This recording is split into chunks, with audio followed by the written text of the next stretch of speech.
All right, welcome to Deal Structure Sunday with Greg and Cami, Goucher, High Six Associate, and head coaches for the entire community. Welcome, guys.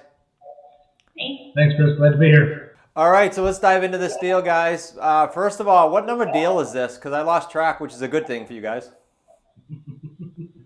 Yeah, great. I would have to make a guess. 15? Yes, 15, correct. Nice. Just curious. We'll pick your brain on math later. All right, so let's do source of this deal because I think I already wrote sandwich when we come to the deal sheet here. It's a sandwich, correct? It is. That's correct. Source? Source is an expired, and he'd been trying to sell this home for over a year with two different realtors. Over a year. Okay, so this Yeah. begs what people always ask us when they're brand new. Well, why do you guys want it if it didn't sell? So we'll adjust that as we roll through here. When you guys got this, was it a VA call, a U call, or was it a slide? What was this? Yeah, great question. So it was a VA call. We actually have one of our VAs also calling on the expired and picked up the lead. Love it.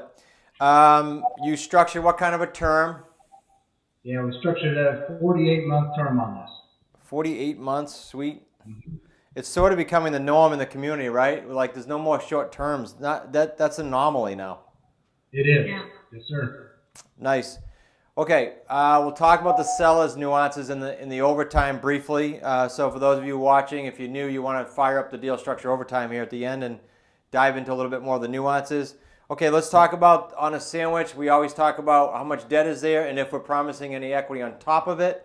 That's the only thing we use a quote-unquote price for, just for new listeners. So how much debt is on this property? Yeah, so the debt is 162,228. 228. And do we give them any equity? We did, yeah, 113,188. 113, 188. What does that come to, you guys? It comes to about No, two, 275 -ish. It's like 277, Right. 78-ish. 270. Okay, well I get 275-ish. 275, yes. Plus or minus. Okay, so curious, what were they on the market for over that course of the year? Were there many price reductions? Is that why it didn't sell? They didn't reduce, or?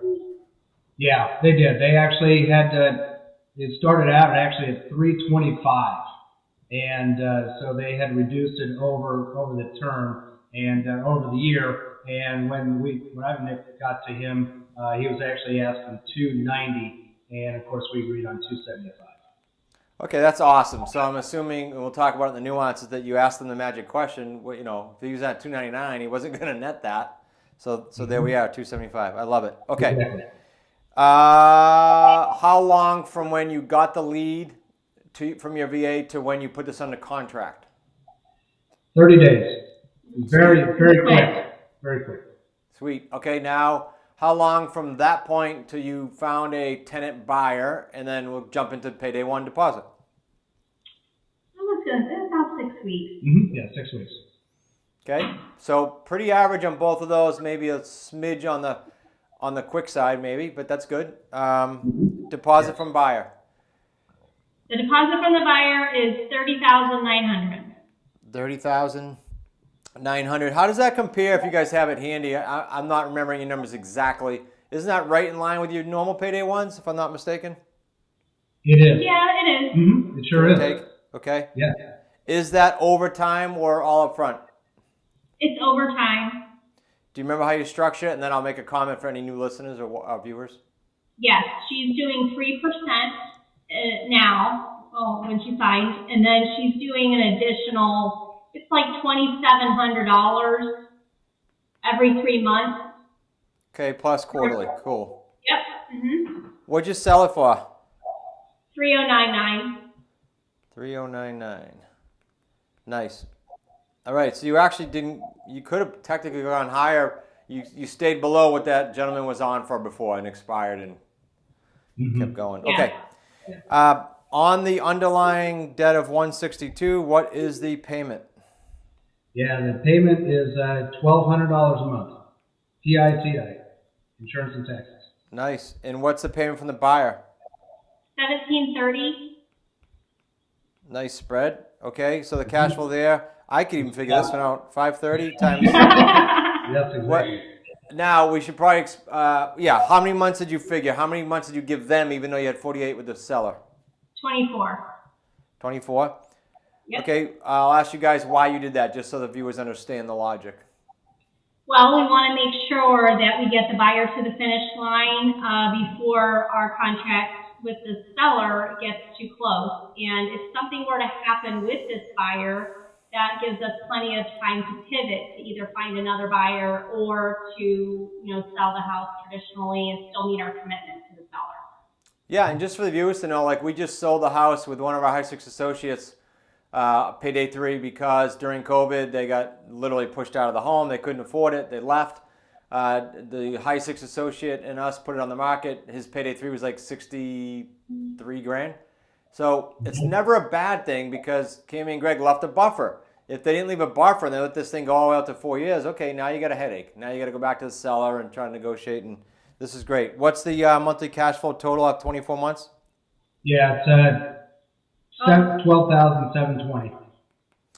Okay, so let's jump to, we got a price premium on this property of how much? $34,484. 484. Principal pay down every time you make this $1,200 payment is how much? Yeah, it's $375. So just to point out for the viewers, you got $500 a month going on your spread. You got $375. Just think about that for a second. It's almost $1,000 a month as this thing ticks away. So when we take away the $30,900, I guess I have one question for you guys up on Payday 1. Was your contract written pretty standard like we use, that the first month you didn't have to pay and you collected that from the buyer without paying the mortgage, or did you have to pay the mortgage? No, we did not. We kept first month's rent. Okay, so this Payday 1 is going to be added $1,730. That's correct. Greg, could you explain that, or Cami, for the viewers, just how that works automatically with the way we do it? Yeah, great question. So, first of all, with the buyers, with the discussion we have with them, is that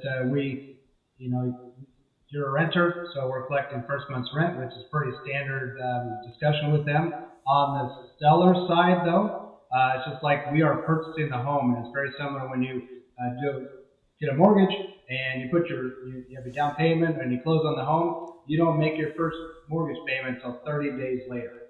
And so that's the discussion that we have, and that's actually standard in our agreement, that they understand that, hey, they have to make this first month payment. In fact, they had to make this payment here January 1st, the seller did, and we make our first mortgage payment at $1,200 here February 1st. And actually, we gained an extra $800 or so because of when she moved in. We prorated half of a month, and so the timing just fell perfectly so that we are picking up the first payment of the mortgage starting in February, but she actually paid January rent, which we didn't have to pay the mortgage on, and she paid half of December's rent.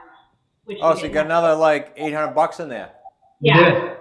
This just keeps getting better. So you're at like $33K and some change. Yes. Yes. Mm-hmm. Love it.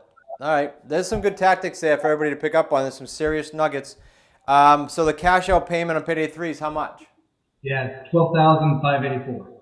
$12,584. So again, for the viewers, this is pretty heavily weighted up front and monthly. Nice to get a 12 grand check at the end. And I'll point out, if this buyer behaves and does everything properly with agreement, Cami and Greg, I'm sure you'd have no problem if they were a little late at the end. If everything went great and you like them and they like you, everything's being paid, to extend it 6, 8, 9 months, right? Mm-hmm. Yes. So this is conservative. Okay, so what's the total profit then on this deal, all 3 paydays? Yeah, so it's a total of $57,934. $57,934. And I'll just point out that, like, if most educators and mentors put this out, what they would do is they'd put this out at 48 months. They'd show how much profit is in it, but we're explaining to you how to pivot and how to set yourself up to win and how to set the buyer up to win, because you're providing either a cash out after 24 or a checkpoint. Like, hey, you did everything right. And it's a great conversation to have with buyers. Look, we don't have a gun to your head, but if you're behaving right and you need an extra month or two, everything's cool. I'm just summarizing, of course, but you guys agree with that? Yep.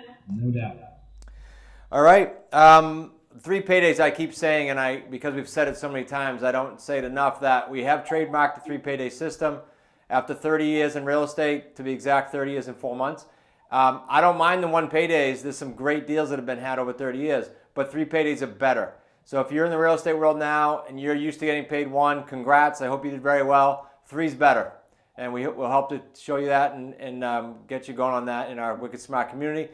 For now, Greg and Cami, thanks a bunch. Let's go ahead and fire up the deal structure overtime. We'll talk a little bit about behind the scenes buyer and seller makeup, like why did they do this.